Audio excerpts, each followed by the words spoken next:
सृष्टि की कहानी। यह जगत पहले एकमात्र आत्मा ही था।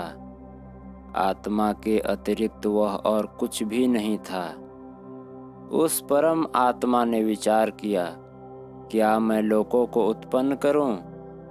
यह विचार करने के पश्चात उसने अम्ब, मरीचि, मर और आप इन लोकों की रचना की।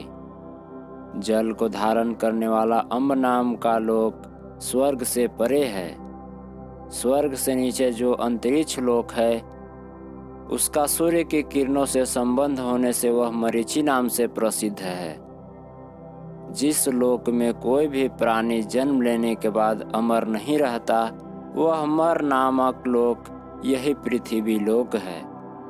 पृथ्वी से नीचे जो लोक है, वह जलमय होने के कारण आप नाम से विख्यात है।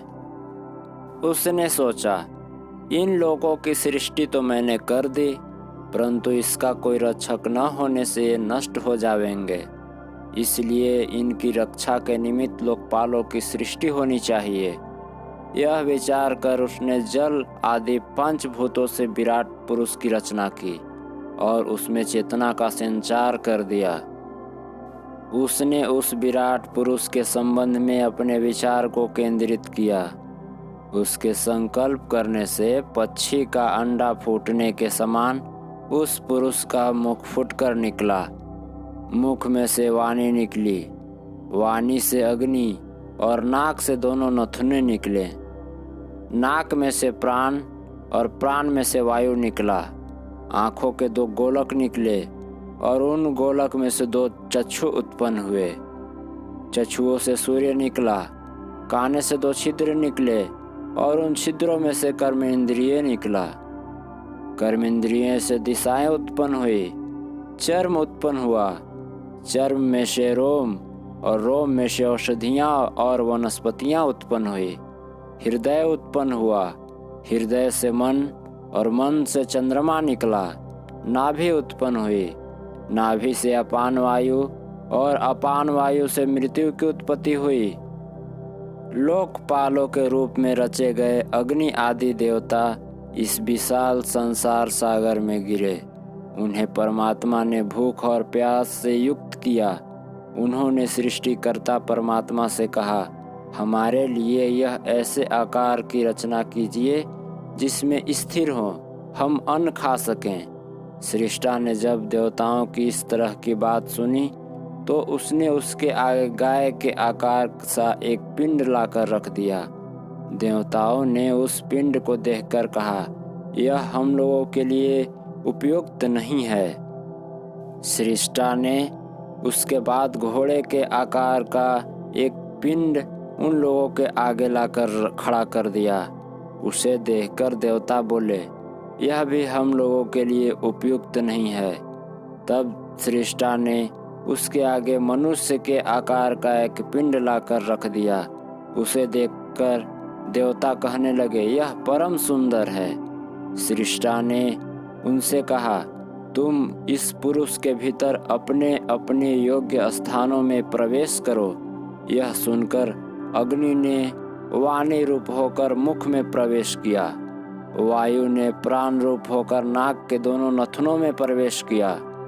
आदित्य ने चक्षु रूप से दोनों आँखों के भीतर अपने लिए स्थान बना लिया। दिशाएं कर्मेंद्रिय के रूप में दोनों कानों के भीतर जा पहुँची। चंद्रमा ने मन बनाकर हृदय में प्रवेश किया और भृगु ने आपान बनकर नाभि में प्रवेश किया। इसके बाद भूख और प्यास ने सृष्टा से कहा, हमारे लिए भी कोई उपयुक्त स्थान रचो।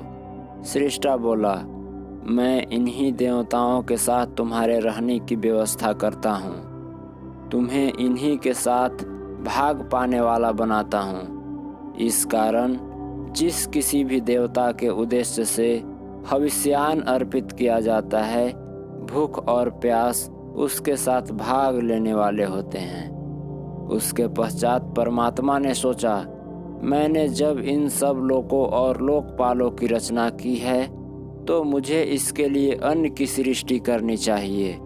ऐसा विचार करके उसने यह इच्छा की जल आदि पंचभूतों से अन्न उत्पन्न हो जाए।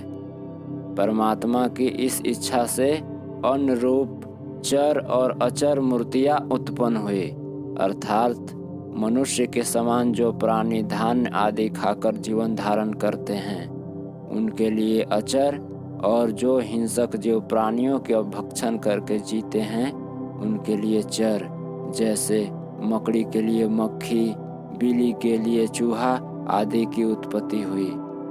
लोकपालों के आगे छोड़ा हुआ यह अन्न नहीं चाहता था कि कोई भक्षण करे, इसलिए पीछे को हटकर भागने लगा, ठीक जिस प्रकार बिल्ली के भागने से चूहा पीछे को हटता है। विराट पुरुष ने उस अन्न को वाणी द्वारा ग्रहण करने की चेष्टा की, पर वह उसे वाणी द्वारा ग्रहण न कर सका। यदि ऐसा कर सकता तो लोग मुख से केवल अन्न शब्द का उच्चारण करके ही तृप्त होकर रह जाते। इसके बाद उसने उसे घ्राण शक्ति द्वारा केवल सूंघ कर ग्रहण करना चाहा, पर वह ऐसा न कर सका। यदि वह उसे केवल सूंघकर ग्रहण कर सकता तो सब लोग अन्न को केवल सूंघकर ही तृप्त हो जाते। उसके बाद उसने आँख से उसे ग्रहण करने की चेष्टा की, पर वह ऐसा न कर सका। यदि वह ऐसा करने में समर्थ हो जाता तो सब लोग अन्न को केवल देखकर ही तृप्त हो जाते। उसके पश्चात उसने अन्न को कान से ग्रहण करना चाहा, पर वह ऐसा न कर सका। यदि वह ऐसा कर पाता तो सब लोग कान से अन्न शब्द सुनकर ही तृप्त हो जाते। उसके पश्चात उसने त्वचा से अन्न को ग्रहण करना चाहा, किंतु वह ऐसा नहीं कर सका। यदि वह ऐसा कर पाता तो सब लोग अन्न को केवल छूकर ही तृप्त हो जाते। उसके बाद उसने अन्न को मन द्वारा ग्रहण करने का प्रयत्न किया, पर वह ऐसा न कर सका। यदि वह ऐसा कर पाता तो सब लोग अन्न का केवल ध्यान करके ही तृप्त हो जाते। उसके पश्चात उसने उस अन्न को अपान वायु अर्थात मुख के भीतर से नीचे को जाने वाले वायु द्वारा ग्रहण करने का प्रयत्न किया। इस उपाय से वह अन्न को ग्रहण करने में समर्थ हुआ। इस अपान वायु द्वारा ही जीव अन्न को भक्षण करने में समर्थ होता है। तब सृष्टिकर्ता ने सोचा, मेरे बिना यह सारा जीवन चक्र कैसे स्थिर रहेगा। मुझे भी जीव के भीतर प्रवेश करना चाहिए। तब किस द्वार से मैं जीव के भीतर प्रवेश करूं?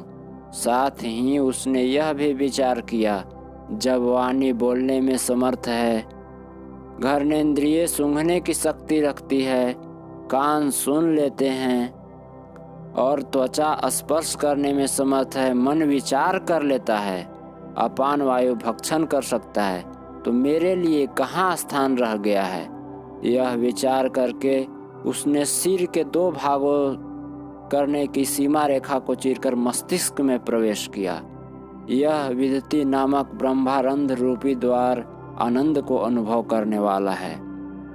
उसके 3 स्थान हैं, जो तीनों स्वप्न रूप है, जागृति, स्वप्न और सुषुप्ति में।